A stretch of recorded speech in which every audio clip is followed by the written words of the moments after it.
توفیق عطا فرمائی۔ دیکھیں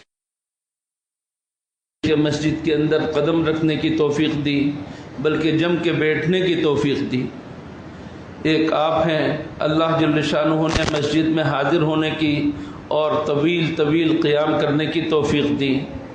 ایک اللہ نے آپ کو یہ توفیق عطا فرمائی کہ نماز ختم ہو گئی، آپ اگر اپنے گھر میں جانا چاہتے تو جا سکتے تھے، لیکن اللہ کا ذکر سننے کے لیے، اللہ سے اپنی محبت کا اظہار کرنے کے لیے اللہ نے آپ کو یہاں پر روک لیا۔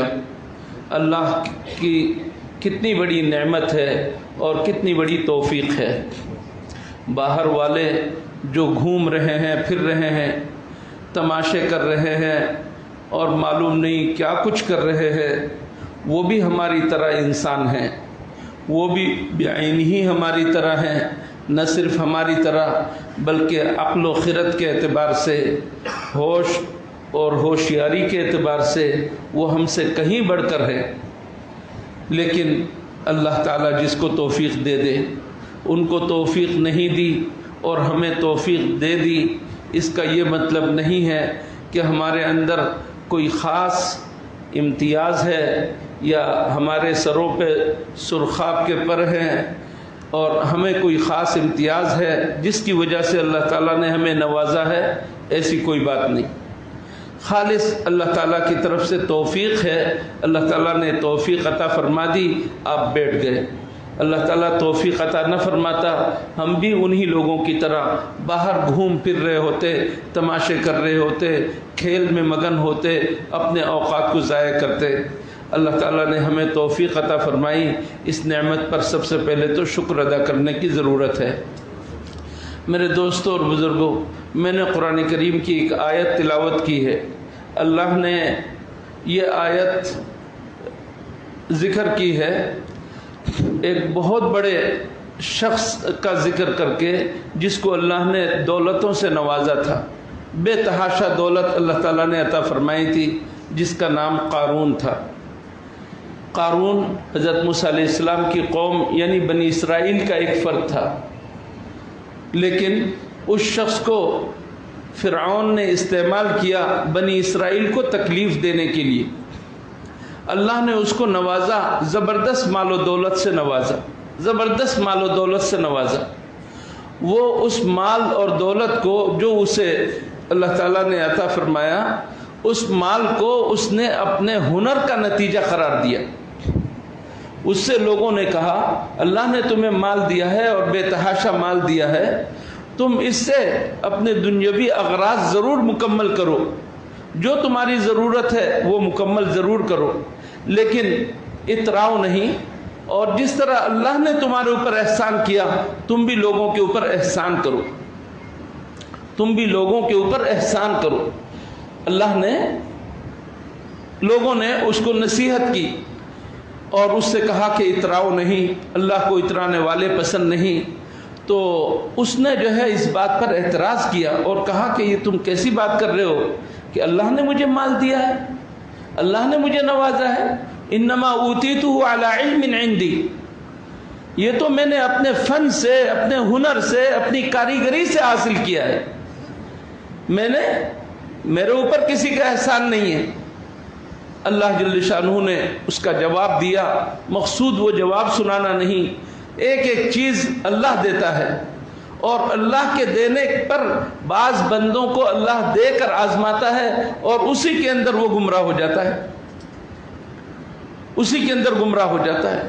وہ اپنے پورے دبدبے اور شان و شوکت کے ساتھ قوم میں نکلا، لوگ اس کو حیرت سے دیکھ رہے تھے اور تمنا کر رہے تھے کاش ہم بھی ایسے ہی ہوتے۔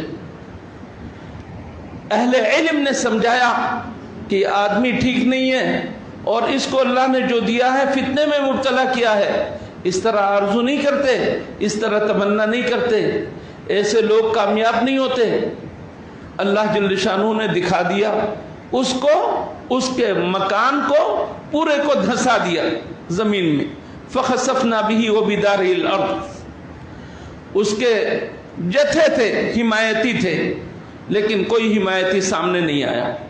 فما كان له من فئة ينصرونه من دون الله وما كان من المنتصرين. خود بھی وہ مقابلہ نہیں کر سکتا تھا، اپنے آپ کو بچا نہیں سکتا تھا، اور اس کے جو جتھے تھے، جماعتیں تھی، پارٹی تھی، اس کی پشت پر کوئی بھی کام نہیں آیا، کوئی بھی کام نہیں آیا. فما كان له من فئة ينصرونه من دون الله وما كان من المنتصرين. وأصبح الذين تمنوا مكانه بالأمس، جو کچھ دنوں پہلے اس کو دیکھ کر حسرت کی باتیں کر رہے تھے، کاش ہمیں بھی ایسی دولت ملتی، ایسا دبدبہ ملتا، ایسی شان و شوکت حاصل ہوتی. آج جو انہوں نے انجام دیکھا تو انہوں نے بھی انگلیاں داب لی اور کہنے لگے کہ اللہ تو ایسے لوگوں کو پسند نہیں کرتا، اللہ تعالیٰ ایسے کافروں کو کامیاب نہیں کرتا. اس واقعے کو ذکر کرنے کے بعد اللہ نے فرمایا تلک الدار الآخرۃ نجعلها للذین، کوڑی میں ایک مری ہوئی بکری دیکھی، بکری کا بچہ، کوڑے دان میں بکری کا ایک مرا ہوا بچہ تھا. اس کے کان چھوٹے چھوٹے تھے، چھوٹے چھوٹے کان. چھوٹے کان والے بکرے پسندیدہ نہیں ہوتے.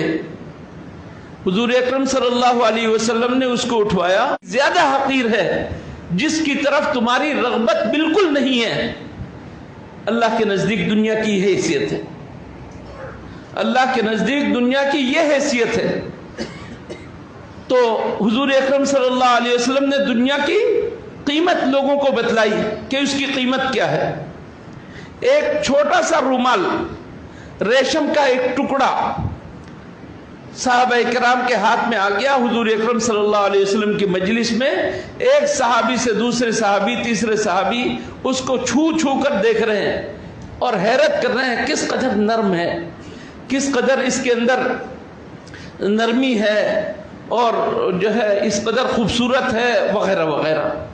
حضور اکرم صلی اللہ علیہ وسلم کو تنبہ ہوا میرے صحابہ کرام ان کو تو اللہ نے آخرت کے لیے بنایا ہے، دنیا کی چیز پہ لٹو ہو رہے ہیں. صرف چھو کر دیکھنے پر حضور اکرم صلی اللہ علیہ وسلم نے فرمایا کہ حضرت سعد ابن معاذ کو جو رومال اللہ تعالیٰ قیامت کے دن دیں گے، الین من حریر، اس ریشم سے کہیں زیادہ نرم ہوں گے. ذہن بالکل منتقل کر دیا. میرے دوستو، دنیا میں اللہ نے ہمیں آزمائش کے لیے ضرور بھیجا ہے اور عمل کے لیے ہمیں چند روزہ مہلت ضرور دی ہے، لیکن یہ دنیا ایسی چیز نہیں ہے جس کے لیے ہم ایک دوسرے کا گلا کاٹیں. دنیا کو ہم نے سب کچھ سمجھ لیا ہے. دنیا کو سمجھنے کی انتہا کیا ہے؟ دنیا کو سب کچھ سمجھنے کی ہماری انتہا کیا ہے؟ میرے دوستو، زیادہ سے زیادہ آپ فیکٹری بنا لیں گے، زیادہ سے زیادہ آپ ملیں بنا لیں گے، زیادہ سے زیادہ آپ چمنیاں چڑھا دیں گے اور زیادہ سے زیادہ دھواں نکال دیں گے. یہی تو آپ کی ترقی ہے نا. آپ کی دنیا کی ساری ترقی کا مدار یہ چند دھواں نکالنا ہے، اور جب جائیں گے اپنے خالی ہاتھ لے کر جائیں گے. دنیا کی کوئی حیثیت نہیں. اس وجہ سے اللہ جل شانہ نے یہاں پر دنیا کا ذکر ہی نہیں کیا اور کہا تلک الدار الآخرہ نجعلها للذین لا یریدون علوا فی الارض ولا فسادا. دنیا تو ہم جس کو بھی دے دیں، یہ کوئی چیز ہے ہی نہیں. ہم اگر دنیا کی کوئی اہمیت ہوتی تو ہم کسی کافر کو ایک گھونٹ پانی بھی نہ دیتے. دنیا کی کوئی اہمیت مچھر کے پر کے برابر بھی اللہ کے نزدیک نہیں ہے. جس دنیا کے لیے ہم مر رہے ہیں، جس دنیا کے لیے ہم لٹو ہو رہے ہیں، جس دنیا کے لیے ایک بھائی دوسرے بھائی کا گلا کاٹ رہا ہے، اس دنیا کی حیثیت کچھ بھی نہیں ہے. بہت کچھ ہے. اس دنیا کی چند روزہ زندگی میں عمل صالح سے آپ کو ابدی جنت مل سکتی ہے. بہت کچھ ہے، لیکن ان لوگوں کے لیے کچھ نہیں ہے جو دنیا ہی کو سب کچھ سمجھ رہے ہیں. اس لیے اللہ نے اس دنیا کا ذکر نہیں کیا. فرمایا کہ دار آخرت ہم ان لوگوں کو دیں گے. کن لوگوں کو؟ نجعلها للذین لا یریدون علوا فی الارض، جو زمین میں اپنا دبدبہ نہیں دکھاتے، زمین میں اپنا اترا کر نہیں چلتے، زمین میں اپنے آپ کو بالائی مخلوق نہیں سمجھتے، زمین میں اپنے آپ کو ماورائی مخلوق نہیں سمجھتے، ایسے لوگوں کو ہم آخرت دیں گے۔ میرے دوستو، آج دنیا کی وجہ سے ہم ایک دوسرے کی تحقیر کرتے ہیں، کیٹیگریاں بنائی ہوئی ہیں، طبقاتی فرق آ گیا ہے، یہ امیر ہے، یہ پوش علاقے کا رہنے والا ہے، یہ غریب ہے، یہ مڈل کلاس کا ہے، یہ انتہائی کم کلاس کا آدمی ہے، لوئر کلاس کا آدمی ہے، اور یہ جو ہے پھٹیچر آدمی ہے، اور اسی نظر سے ہم لوگوں کو دیکھتے ہیں۔ دنیا ایسی چیز نہیں ہے کہ ہم اس بنیاد پر دیکھیں۔ میرے دوستو، حضور اکرم صلی اللہ علیہ وسلم کے سامنے سے ایک صحابی کا گزر ہوا، ساتھ ایک صحابی بیٹھے ہوئے تھے۔ حضور اکرم صلی اللہ علیہ وسلم سے پوچھا، اس شخص کا کیا حال ہے، تم کیا سمجھتے ہو ان کو؟ کہا کہ یا رسول اللہ، بڑے آدمی ہیں، بہت بڑے آدمی ہیں، رئیس آدمی ہیں، چودھری آدمی ہیں، اپنے قبیلے کے بڑے ہیں، اور ایسے آدمی ہیں دبنگ قسم کے کہ اگر کسی کا دروازہ کھٹکھٹائے تو دروازہ اس کے لیے ضرور کھلے گا، کسی کے ہاں پیغام نکاح دے تو اس کا پیغام نکاح قبول کیا جائے گا، کسی کی سفارش کر دے تو اس کی سفارش ضرور قبول ہوگی۔ حضور اکرم صلی اللہ علیہ وسلم خاموش ہو گئے۔ تھوڑی دیر بعد ایک اور صحابی کا گزر ہوا، پوچھا کہ ان کے بارے میں کیا خیال ہے؟ کہا کہ یا رسول اللہ، کسی شمار قطار میں نہیں، کسی شمار قطار میں نہیں، یہ اگر کسی کا دروازہ کھٹکھٹائے تو دروازہ نہیں کھلے گا، پیغام نکاح دے تو اس کے پیغام کو قبول نہیں کیا جائے گا، رد کر دیا جائے گا، ریجیکٹ ہو جائے گا، اور اگر کسی کی سفارش کرے تو اس کی سفارش قبول نہیں ہوگی، اس کی حیثیت کوئی نہیں۔ حضور اکرم صلی اللہ علیہ وسلم نے فرمایا، سننے کی بات ہے میرے دوستو، سننے کی بات ہے، حضور اکرم صلی اللہ علیہ وسلم نے فرمایا، پہلے والے شخص جس کو تم بڑا کہہ رہے ہو، چودھری کہہ رہے ہو، اور مقام والا کہہ رہے ہو، اس سے پوری دنیا بھر جائے۔ کس سے؟ اس سے، اس شخص جیسے سے پوری دنیا بھر جائے تو وہ سارے کے سارے اس ایک آدمی کے مقابلے میں ہے۔ تو دنیاوی نعمت کا ہونا، دنیاوی دولت کا ہونا ایک آزمائش تو ہے، شکر ادا کریں تو بہت بڑی چیز ہے، لیکن یہ دنیاوی جو آرائش ہے، آسائش ہے، دنیاوی دولت ہے، دنیاوی ٹیپ ٹاپ ہے، شان و شوکت ہے، چمکدار گاڑیاں ہیں، بلڈنگیں ہیں، کوٹیاں ہیں، ملیں ہیں، فیکٹریاں ہیں، میرے دوستو یہ شمار کے قابل نہیں ہے، یہ شمار کے قابل نہیں ہے۔ آپ کے ذہن میں ہو سکتا ہے کہ مولوی کے پاس کچھ ہے نہیں، اس وجہ سے ہمارے دلوں سے بھی اس کو نکال رہے ہیں۔ نہیں، ہم الحمدللہ، اللہ کا شکر ہے کہ اللہ تعالیٰ نے ہمیں ضرورت کی چیز دی ہوئی ہے، الحمدللہ ضرورت کی کوئی چیز باقی نہیں رکھی، الحمدللہ اللہ تعالیٰ نے دی ہے اور عزت کے ساتھ دی ہے۔ لیکن حضور اکرم صلی اللہ علیہ وسلم کی خالص باتیں میں آپ کو سنا رہا ہوں، خالص باتیں، کہ حضور اکرم صلی اللہ علیہ وسلم یہ چاہتے ہیں کہ یہاں پر امیری غریبی کو مدار نہ بنایا جائے، شریعت ہماری یہ کہتی ہے، دین ہمارا یہ کہتا ہے۔ حضور اکرم صلی اللہ علیہ وسلم فرما رہے ہیں، رب اشعث اغبر ذی طمرین، ایک آدمی ہے، پراگندہ بال ہے، پراگندہ حال ہے، مسافر آدمی ہے، اس کے جسم پر دو پھٹی پرانی چادریں ہیں، دیکھنے میں کوئی انسان ہی نہیں لگتا، کوئی حیثیت نہیں ہے، لوگوں کے دروازے پر جاؤ تو دھکا دے دیا جائے، لیکن حضور اکرم صلی اللہ علیہ وسلم فرما رہے ہیں اللہ کے ساتھ ایسے شخص کا تعلق ہوتا ہے اس قدر مضبوط، اس قدر مضبوط، لو اقسم علی اللہ لابرہ، اگر اللہ کے اوپر قسم کھا لے، اللہ تجھے قسم ہے تیری یہ کام ہونا چاہیے، وہ کام ہو کر رہے گا، پہاڑ ٹل جائے، اگر یہ کہہ دے ایسا شخص، پہاڑ ٹل جائے گا، سمندر رک جائے گا، ہوا رک جائے گی، اس کے لیے ساری چیزیں مسخر ہو جائیں گی۔ حضور اکرم صلی اللہ علیہ وسلم فرما رہے ہیں مدار دنیا کے اندر ناز و نعمت میں پلے ہونے کا نہیں ہے، مدار آخرت کے لیے تم نے کیا تیاری کی، اصل یہ چیز ہے۔ میرے دوستو، رمضان کا یہ مہینہ اللہ جل شانہ نے دیا ہے آخرت کی تیاری کے لیے۔ آخرت کی تیاری کے لیے اللہ نے یہ رمضان کا مہینہ دیا ہے. جائزہ لیجئے، رمضان کا بالکل آخر ہو گیا. اس رمضان کے مہینے میں ہمارے دلوں کے اندر تقوی کا معیار کیا ہے، تقوی کتنا پیدا ہوا، اللہ کا خوف کس قدر ہے، ہماری آنکھوں سے آنسو نکلے یا نہیں، ہم اپنی مغفرت کرا سکے یا نہیں، ہمارے سامنے سے دنیا کی حقارت ثابت ہوئی یا نہیں، آخرت کی طرف ہماری رغبت ہوئی یا نہیں، ہمارے گھروں کے اندر چال چلن میں تبدیلی آئی یا نہیں، ہمارے اولاد کے اندر چال چلن میں ان کی معاشرت میں تبدیلی آئی یا نہیں، ہمارے اندر دین کتنا آیا اور اللہ کے دین پر عمل کرنے کا جذبہ کتنا ہوا، یہ جائزہ لینے کی چیز ہے.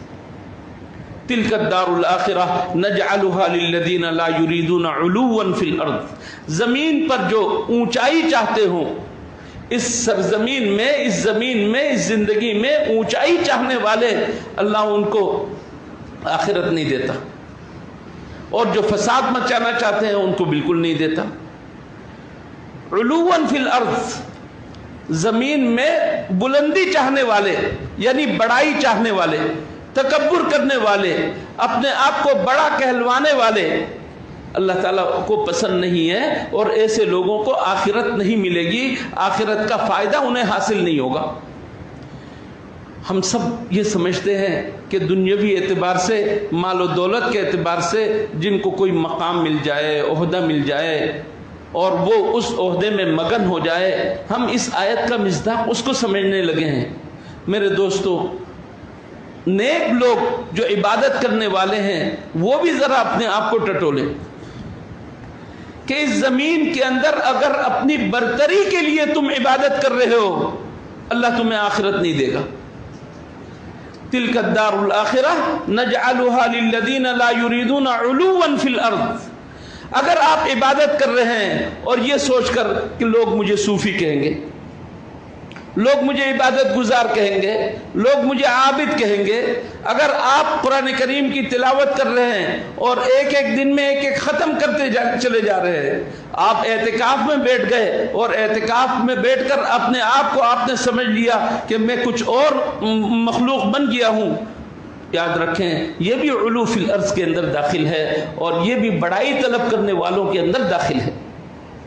تلک الدار الآخرہ نجعلها للذین لا یریدون علوا فی الارض ولا فسادا. نیک کام کر کے اپنے کام کو کچھ سمجھنا یہ خطرناک ہے، برے کام کر کے اپنے آپ کو کچھ سمجھنا یہ تو خطرناک ہے ہی، لیکن نیک کام کر کے، اچھے کام کر کے اپنے آپ کو برتر سمجھنا یہ بھی انتہائی خطرناک ہے. قرآن کریم کی آیت ہے والذین یؤتون ما آتوا وقلوبهم وجلۃ انہم الی ربہم راجعون. کچھ لوگ ہیں جن کی تعریف کی ہے اللہ نے کہ وہ لوگ جو عمل تو کرتے ہیں لیکن عمل کرنے کے ساتھ ساتھ، کام کرنے کے ساتھ ساتھ ان کے دل دھک دھک کر رہے ہوتے ہیں، ان کے دل دھڑک رہے ہوتے ہیں کہ ہمیں اللہ کے ہاں بھی حاضری دینی ہے. حضرت صدیقہ عائشہ رضی اللہ تعالی عنہ نے حضور اکرم صلی اللہ علیہ وسلم سے پوچھا کہ یا رسول اللہ، یہاں پر جو کہا گیا ہے عمل کر کے ڈرنے والے، ان سے مراد کون ہیں؟ وہ جو چوری چکاری کرنے والے ہیں، وہ جو شراب پینے والے ہیں، گناہ کرنے والے ہیں، گناہ کے کام کر کے ڈرنا مقصود ہے یا کوئی اور مقصود ہے؟ حضور اکرم صلی اللہ علیہ وسلم نے فرمایا کہ صدیق کی بیٹی یہ بات نہیں ہے جو تم سمجھ رہی ہو، یہ نیک کام کر کے، عبادت کر کے، نیک کام کر کے اور عبادت کر کے ڈرنا مقصود ہے کہ میں نے 2 رکعتیں پڑھی، کہیں ایسا تو نہیں کہ میں ان 2 رکعتوں کے اندر کوئی مخفی ایسی بات ہو جس کی وجہ سے میری یہ 2 رکعتیں رد ہو جائیں اور میرے منہ پہ مار دی جائے. ڈرنا چاہیے کیونکہ ہمارے ساتھ نفس لگا ہوا ہے اور نفس کی شرارت تک پہنچنا ہر ایک کا کام نہیں ہے. نفس کی شرارت کا مقابلہ کرنا ہر ایک کے بس میں نہیں ہے. ایک بزرگ کا واقعہ مجھے یاد آیا. ایک بزرگ کہتے ہیں کہ میرے گھر میں فاقہ کشی تھی، کچھ نہیں تھا، بیوی اور بچی میری گھر میں، وہ رو رو کر التجا کرنے لگی کہ کچھ تو لے کر آؤ کھانے کے لیے، کتنے دنوں سے فاقہ ہے، گھر میں کھانے کے لیے کوئی ایک دانہ نہیں۔ تو یہ بیچارے انتہائی پریشان ہو کر گھر سے نکلے اور ایک جگہ پہنچے اور وہاں پر رک گئے، تو ایک آدمی نے اتفاقاً لا کے انہیں 2 چپاتیاں دی، 2 چپاتیاں اور اس کے اندر کچھ حلوہ وغیرہ کوئی چیز، 2 چپاتیاں دیں۔ ان کو تو ایسا لگا کہ اللہ تعالیٰ نے خزانہ دے دیا ہو کہ میں اپنے بیوی اور بچی کو جا کر دے دوں گا اور ان کا پیٹ بھر جائے گا کم از کم۔ بہت خوش ہوئے، آپ اندازہ لگا سکتے ہیں کس قدر خوشی ہوگی۔ ہوا یہ کہ وہ وہاں سے چلنے کے لیے اٹھے تو ایک انتہائی غریب خاتون اپنی بچی کو لے کر، چھوٹی بچی کو لے کر ان کے سامنے آ گئی اور کہا کہ اتنے دنوں سے ہم بھوکے ہیں، ہمیں ذرا کچھ کھانے کے لیے دے دو۔ اور انہوں نے کہا کہ اس بچی کی آنکھوں کو دیکھ کر میں تڑپ گیا کہ یہ بچی معلوم نہیں کس قدر محرومی ہے، اور میرے ہاتھ میں چپاتی دیکھ کر، روٹی دیکھ کر اس کی کتنی امید بن گئی، اب میں اس کو کیسے محروم کروں۔ شش و پنج میں پڑ گیا کہ میں اپنی بیوی کے لیے اور بچی کے لیے لے جاؤں یا ان کو دے دوں، وہ بھی بھوکے کئی دنوں سے اور یہ میرے سامنے۔ کہتے ہیں کہ میں نے پھر دل کڑا کر کے یہ ان کو پیش کر دیا اور کہا کہ اللہ مالک ہے اپنے بچوں کے لیے۔ تھوڑی دیر میں اس کی ڈھونڈیاں پڑی، لوگ اس کا نام لے کر پکارنے لگے، کہاں ہو تم، کہاں ہو؟ وہ آگے بڑھا تو کہا کہ وہ تمہارے گھر میں قافلہ اترا ہوا ہے اور تمہارا مال آیا ہوا ہے۔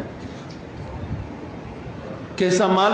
کہا کہ تمہارے ابا تجارت کیا کرتے تھے اور ابا کا تجارتی سفر میں انتقال ہو گیا تھا، اس کا جو شریک اور پارٹنر تھا اس نے تجارت کی اور اس وقت سے وہ تمہیں ڈھونڈ رہا ہے، آج تمہارا پتہ ملا اور وہ آ گیا ہے تمہاری امانت دینے کے لیے۔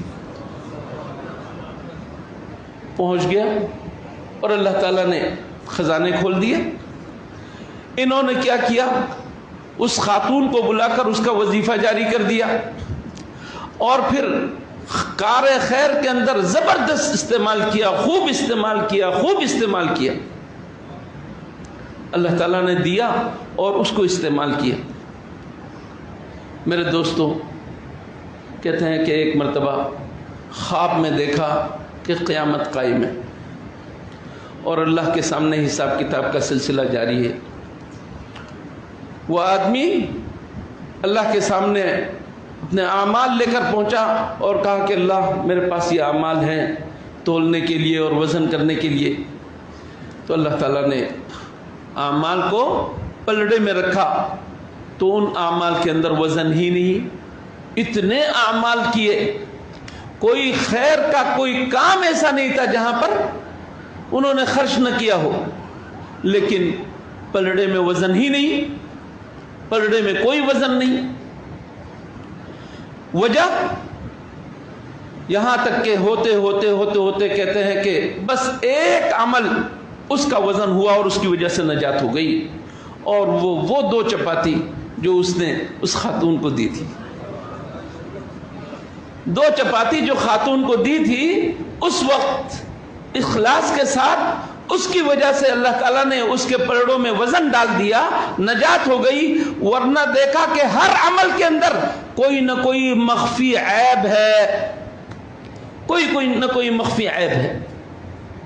انسان انتہائی کمزور ہے، انسان انتہائی کمزور ہے۔ وہ کہتا ہے میں نیک عمل کر رہا ہوں، لیکن شرک یعنی ریاکاری، دکھاوا کس طریقے سے اس کے اندر در آتا ہے یہ پتہ ہی نہیں چلتا۔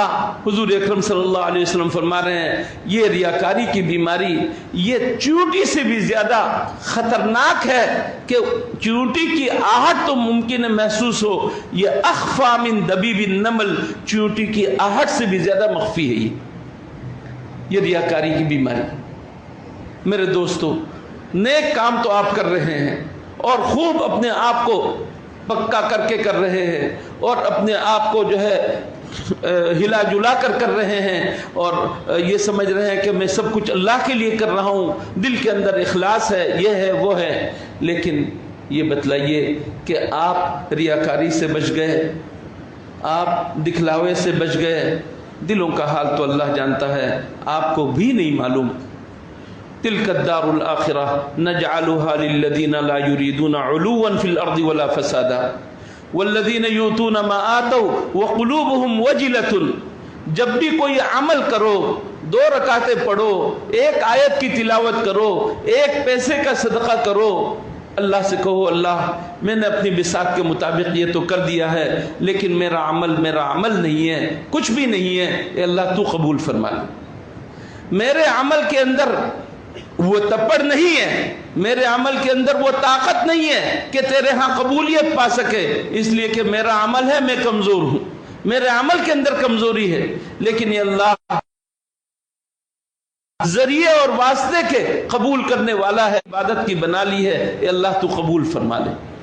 اپنی عبادت کو کچھ نہ سمجھنا، اپنے عمل کو کچھ نہ سمجھنا اور اللہ کے سامنے گڑ گڑانا، یہ ہے بندگی کا طریقہ، اور ایسے لوگوں کو اللہ جل شانہ فرما رہے ہیں والعاقبۃ للمتقین، انجام کی ساری بھلائی ایسے تقوی والوں کے لیے۔ زندگی کو آپ کو قدم قدم پر اپنا محاسبہ کر کے چلانا ہوگا، قدم قدم پر محاسبہ کرنا ہوگا، اس کے بغیر آپ کی زندگی کامیاب نہیں ہو سکتی۔ محاسبہ آپ اپنا کریں گے تو آپ زندگی کامیابی کے ساتھ چلائیں گے، محاسبہ نہیں کریں گے تو کامیابی نہیں ہو سکتی۔ بینکر، بینک چلانے والے، آپ کو معلوم ہے، آپ میں سے بھی بہت سارے ممکن ہے بینکر ہوں، یہ ڈیوٹی کے لیے جاتے ہیں، پبلک ڈیلنگ ہو جاتی ہے ختم 4 بجے 5 بجے، اس کے بعد ان بیچاروں کی چھٹی نہیں ہوتی اس وقت تک جب تک کہ یہ اپنے ایک پائی کا حساب وہاں سے کر کے برابر کر کے نہ اٹھیں کہ کتنے پیسے آج آئے کتنے پیسے گئے۔ اس کا حساب کیے بغیر وہ بینک کے کمرے سے اور وہاں سے نکل نہیں سکتے، کوئی بھی ملازم نہیں نکل سکتا۔ محاسبہ ایسی چیز ہے، احتساب ایسی چیز ہے، اور ایسے لوگ کامیاب ہیں۔ میں دنیاوی کامیابی کی بات نہیں کر رہا، جو شخص اپنا محاسبہ کرے، احتساب کرے، 24 گھنٹے میں 1 مرتبہ کم از کم محاسبہ کرنا ضروری ہے کہ میں نے آج دن بھر میں کیا کیا، کیا کھویا اور کیا پایا، کتنا اچھا عمل کیا اور اس عمل کے اندر کیا کیا دغدغے ہیں، خدشات کیا ہیں، اور کتنے برے عمل کیے، ان کی تلافی اب کیسے ہوگی۔ میرے دوستو، اس بات کو دیکھنا بہت ضروری ہے، اس کا محاسبہ کرنا ضروری ہے۔ محاسبہ کرنے والے، احتساب کرنے والے، اپنا حساب کتاب صاف کرنے والے، روز کے روز صاف کرنے والے کامیاب ہیں، اور جو روز کے روز صاف نہیں کریں گے ان کی کامیابی کی ضمانت نہیں دی جا سکتی۔ اس لیے کہ جو شخص دکان کھول لے، سپر مارٹ کھول رہے اور کوئی ڈپارٹمنٹل اسٹور کھول لے اور ملازمین کی فوج اس میں رکھ لے اور شام کو حساب نہ کرے، ہفتہ وار حساب نہ کرے، مہینے وار حساب نہ کرے، 2-4 دن میں دیوالیہ نکل جائے گا۔ حساب رکھنے والا کامیاب اور حساب نہ کرنے والا ناکام۔ میرے دوستو، اللہ نے آپ کو 24 گھنٹے دیے، 24 گھنٹے دیے، 24 گھنٹے کے لمحات دیے، ایک قیمتی ہے لمحہ، ایک لمحہ قیمتی ہے، آپ کی زندگی کا جز ہے۔ آپ نے اس زندگی کے جز کو کہاں صرف کیا، اللہ کیا حساب دینا ہوگا۔ عن عمرہ فیما افناہ، عمر کہاں گوائی، وعن شبابہ فیما ابلاہ، جوانی کہاں گوائی، وعن مالہ من این اکتسبہ وفیما انفقہ، مال کہاں سے حاصل کیا، کہاں خرچ کیا، وعن علمہ ماذا عمل بہ، اور علم کہاں سے، علم پر عمل کیا، اس کا حساب دینا ہوگا۔ اللہ تعالی ہم سب کو اپنا محاسبہ کرنے کی توفیق عطا فرمائے، دنیا کی زندگی صحیح طور پر گزارنے کی توفیق عطا فرمائے، بڑائی سے اللہ تعالیٰ بچا کر رکھے، فتنوں سے اللہ تعالیٰ بچا کر رکھے، بندہ بن کر رہنے کی، اللہ کی بندگی کا حق ادا کرنے کی کوشش کر لیں، اس طرح اللہ تعالیٰ ہمیں زندگی گزارنے کی توفیق عطا فرمائے۔ وآخر دعوانا الحمدللہ۔ دعا آپ کریں، نہیں آپ دعا آپ کریں،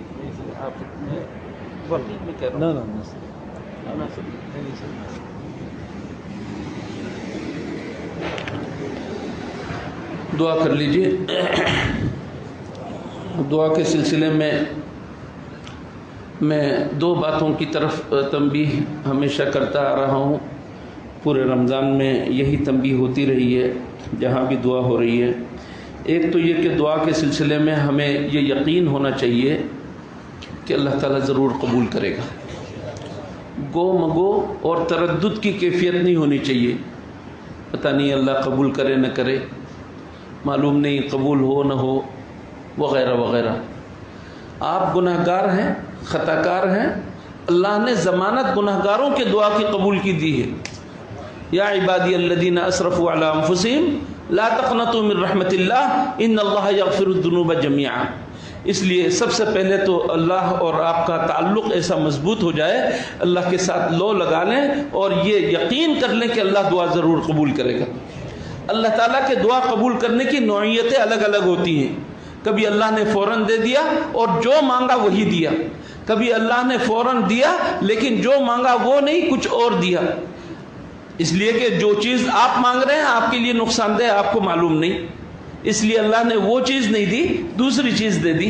کبھی اس طرح دعا قبول ہوتی ہے، کبھی اللہ فوراً نہیں دیتا اس لیے کہ فوراً دینے میں آپ کا نقصان ہے، اللہ کو آپ سے آپ جو ہے اللہ کے نزدیک اپنی ذات سے زیادہ آپ کی ذات اتنی عزیز نہیں اللہ کو جو آپ عزیز ہیں، اس لیے اللہ تعالیٰ آپ کو چند دنوں کے بعد، چند مہینوں کے بعد یا چند سالوں کے بعد آپ کو اس دعا کے مطابق دے گا، اور اگر دنیا میں نہیں بھی دے تو اللہ تعالیٰ ذخیرہ کر دے گا، اور جس کا ذخیرہ ہو جائے وہ سب سے زیادہ فائدے میں۔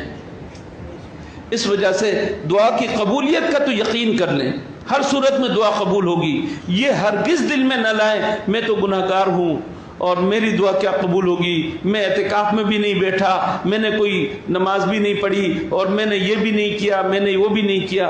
ایک سیکنڈ لگتا ہے ولی اللہ بننے کے لیے، صرف اللہ سے رجوع کرے اور کہے کہ اللہ میں بہت گناہ گار ہوں، میری لاج رکھ لے، میری عزت رکھ لے، میں توبہ کرتا ہوں، میں استغفار کرتا ہوں۔ ایک سیکنڈ میں توبہ کر رہا ہوں یا اللہ سارے گناہوں سے، آئندہ گناہ نہیں کروں گا، میں شرمسار ہوں، نادم ہوں، بس اب اللہ کے ولی ہو گئے، اللہ کے ولی ہو گئے۔ الذین آمنوا وکانوا یتقون، ایمان اور تقوی دو چیزیں اگر آ گئی تو آپ اللہ کے ولی ہیں۔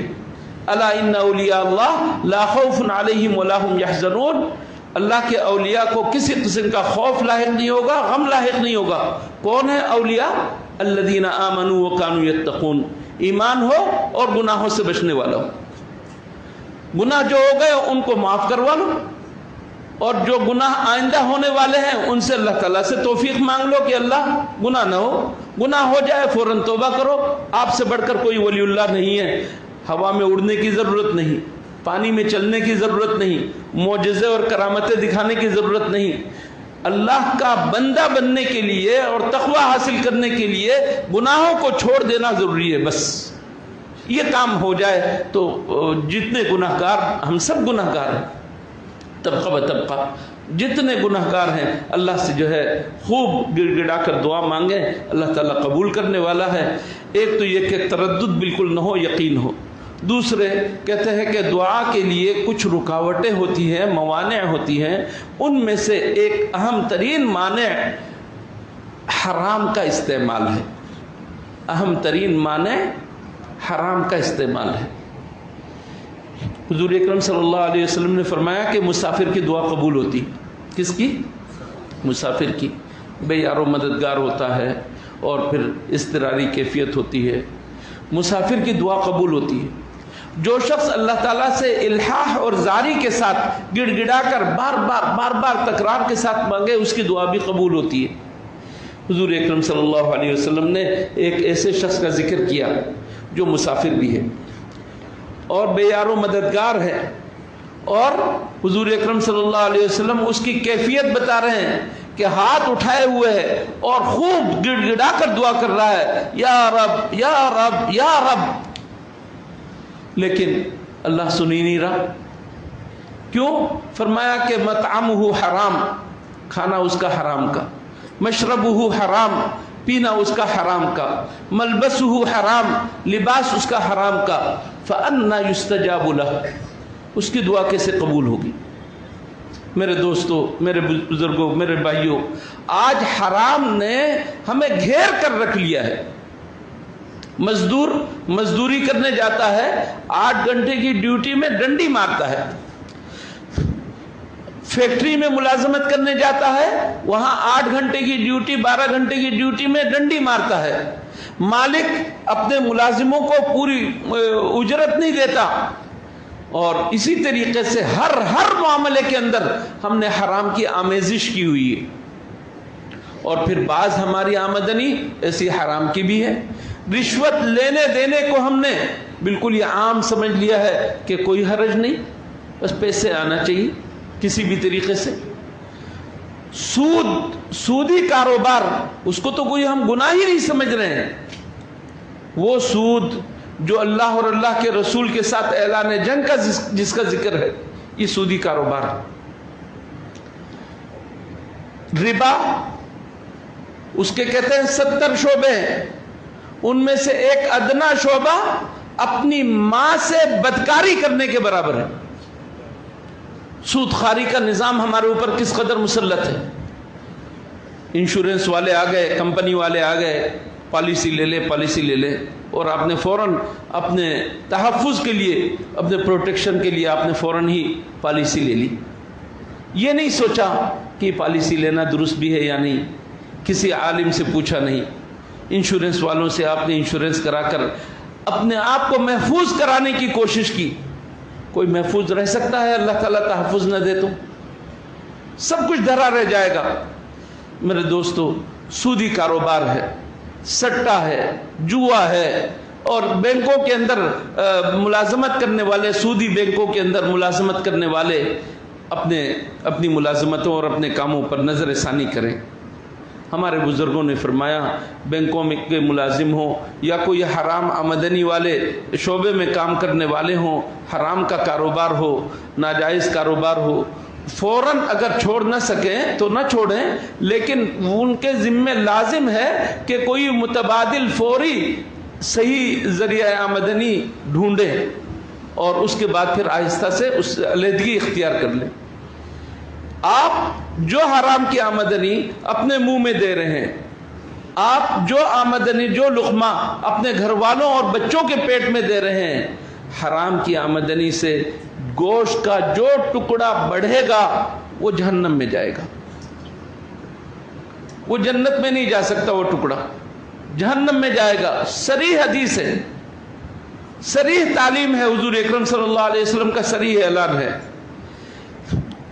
پتھر کوٹیں، پہاڑ توڑیں، سڑک کوٹیں، گٹر لائن صاف کریں، حلال کی آمدنی ہے آپ کی، لیکن جو ہم راتوں رات امیر بننے کے خواب دیکھتے ہیں اور پھر فوراً ہی ہم دوسرے طریقے اختیار کرتے ہیں، اس طریقے سے آپ اپنے آپ کو برباد کر رہے ہیں اور اپنی ذریت اور خاندان کو برباد کر رہے ہیں۔ ایسے لوگوں کی دعائیں قبول نہیں ہوتی۔ اللہ نہ کرے ہم میں سے کوئی ایسا ہو۔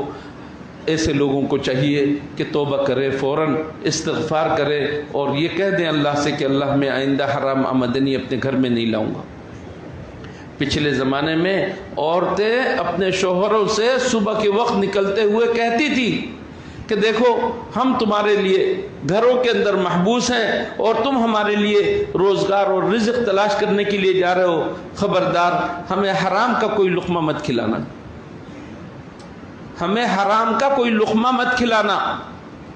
آج ہماری عورتوں کو آسائشیں چاہیے اور اس کے لیے یہ کہہ دیتی ہیں کہ جس طریقے سے بھی چاہو ہمارے پاس کاسمیٹکس کا سامان آنا چاہیے، پرفیوم آنا چاہیے، یہ آنا چاہیے، وہ آنا چاہیے۔ یہ تمنا ہوتی ہے، لیکن جو اسلاف کی عورتیں تھیں ان کا کہنا یہ ہوتا تھا کہ دیکھو حرام کی آمدنی نہیں، ہم حرام کا لقمہ اپنے منہ میں نہیں دینا چاہتے، تو حرام کی آمدنی سے بچنا بہت ضروری ہے۔ یہ معنی قبولیت دعا ہے۔ اللہ تعالی ہمیں اس رمضان میں پکی توبہ کی توفیق عطا فرمائے، حلال عطا فرمائے، حرام سے مکمل بچنے کی توفیق عطا فرمائے۔